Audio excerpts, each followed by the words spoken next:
Hello అండి, అందరికీ నమస్తే. పాలక్ పన్నీర్ ఎలా తయారు చేయాలో చూసేద్దాం.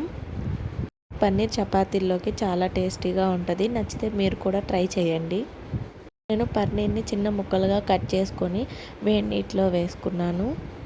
నీటిలో వేసుకుంటే పన్నీర్ చాలా మెత్తగా ఉంటుంది. వేయించుకొనైనా వేసుకోవచ్చు, అది మీ ఇష్టం.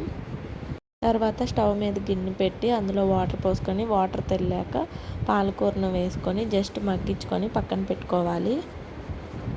మిక్సీలో పచ్చిమిరపకాయలు, అల్లం, తెల్లగడ్డలు, అలానే జీడిపప్పు వేసుకొని మిక్సీ పట్టుకోవాలి మెత్తని పేస్ట్ లాగా. పాలక్ పన్నీర్ చేయడానికి 2 ఉల్లిపాయలు కట్ చేసుకొని పక్కన పెట్టుకోవాలి. తర్వాత స్టవ్ ఆన్ చేసి ప్యాన్ పెట్టుకొని అందులో ఆయిల్ వేసుకొని ఆయిల్ హీట్ ఎక్కాక కొంచెం జీలకర్ర, అలానే కట్ చేసుకున్న ఉల్లిపాయలను వేసుకొని మగ్గించుకొని అందులో తగినంత ఉప్పు, పసుపు వేసుకొని మగ్గించాలి. అందులోనే మనం కొంచెం కారం వేసుకోవాలి సరిపోకపోతే.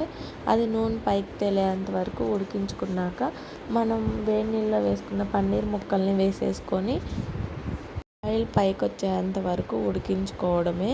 కొంచెం మీడియం ఫ్లేమ్లో పెట్టుకొని ఉడికించుకుంటే రెడీ అయిపోద్ది. అంతే ఈ వీడియో. Bye bye.